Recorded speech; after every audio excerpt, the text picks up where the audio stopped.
Friends, આજે હું share કરીશ તમારી સાથે મકાઈનો ચેવડો બનાવવાની રેસીપી. તો અહીં આગળ 2 મકાઈને છોલીને લઈ લીધી છે. હવે આપણે આ રીતની છીનીથી એને છીની લેવાની છે. આ રીતે આપણે મકાઈને છીની લેવાની છે. આ રીતનો પલ્પ કાઢી લેવાનો છે મકાઈનો પલ્પ કાઢી લીધો છે આ રીતનો બધો. હવે આપણે મકાઈનો ચેવડો બનાવી લઈશું. હવે આપણે કઢાઈમાં તેલ લઈ લઈશું. તો તેલને આપણે થોડું આગળ પડતું લેવાનું છે. તો અહીં આગળ મેં 3 થી 4 પરી તેલ લીધી છે. હવે તેલને આપણે ગરમ થવા દઈશું અને મકાઈનો છીનને આપણે દૂધમાં બનાવીશું. તેલ ગરમ થઈ ગયું છે તો આપણે થોડીક રાઈ એડ કરીશું અને થોડુંક જીરું એડ કરીશું પહેલાં અને તતડવા દઈશું. હવે રાઈને જીરું તતડી ગયું છે. હવે 1 ચમચી આદુ લસણ મરચાંની પેસ્ટ એડ કરીશું. શેકી લઈશું આપણે પહેલાં એને, અને શેકાઈ જાય એટલે મકાઈનો છીન એડ કરી દઈશું.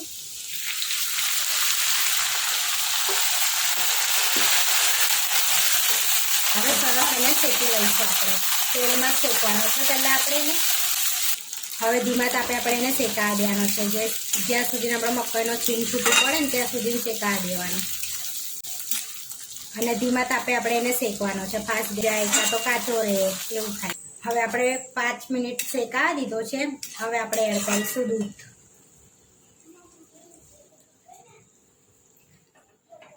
એડ કરીશું આપણે અંદર. હવે અંદર એડ કરીશું થોડુંક પાણી. આગળ 2 ઘૂંટા જેવું પાણી એડ કર્યું છે. અને હવે ધીમા તાપે આપણે એને થવા દઈશું. ત્યાં સુધીનો એક મસાલો આપણે તૈયાર કરી લઈશું. હવે આપણે અહીંયા થોડુંક તેલ લઈ લીધું છે. હવે એક વઘાર આપણે એડ કરવાનો છે. ઉપરથી થોડું અહીંયા તેલ ગરમ કરવા મૂક્યું છે મેં. તો અહીંયા આગળ તેલ ગરમ થઈ ગયું છે. તો હવે આપણે આદુ લસણ મરચાં એડ કરીશું અને કઢી લીમડો એડ કરીશું અને થોડી હિંગ એડ કરીશું 5 ચમચી જેવી. અને સરસ શેકી લઈશું એને. અને એક સૂકું લાલ મરચું એડ કરીશું ને કલર માટે અડધી ચમચી કાશ્મીરી લાલ મરચું એડ કરીએ છીએ આપણે. અને આપણું શેકાઈ ગયું છે. આ સરસ મિક્સ કરી લઈશું અને શેકાઈ ગયું છે. અને કાજુ ને દ્રાક્ષ એડ કરીશું આપણે અંદર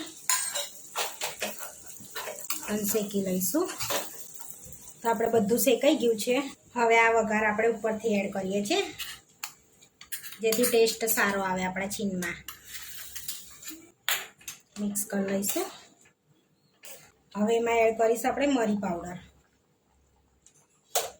તો અહીંયા અડધી ચમચી મરી પાવડર એડ કરી અને તીખું મરચું એડ કરીશું અડધી ચમચી. થોડી હળદર એડ કરીશું. 1 ચમચી ધાણા જીરું પાવડર એડ કરીશું. બધું મિક્સ કરી લઈશું. અને મીઠું થોડુંક લાસ્ટમાં એડ કરીશું, થોડુંક દૂધ બળ્યા પછી. હવે એડ કરીશું 1 ચમચી આપણે ખાંડ. અને હવે 10 મિનિટ એને હલાવતા જઈશું જેથી આપણું દૂધ બધું બળી જશે.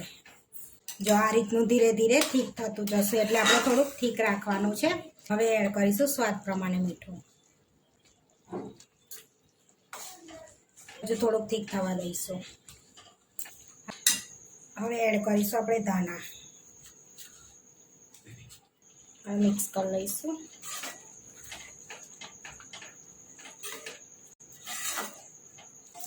જો આ રીતે તેલ ઉપર આવે એટલે આપણું છીન રેડી થઈ જાય.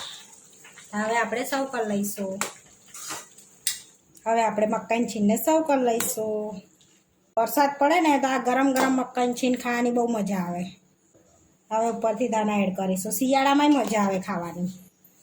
હવે આપણે મકાઈનું છીન બનીને રેડી થઈ ગયું છે. આવા વિડીયો જોવા માટે મારી ચેનલને સબસ્ક્રાઈબ કરો, લાઈક કરો અને શેર કરો. અને તમે જરૂરથી ટ્રાય કરો. ફરી મળીશું નવા વિડીયોમાં.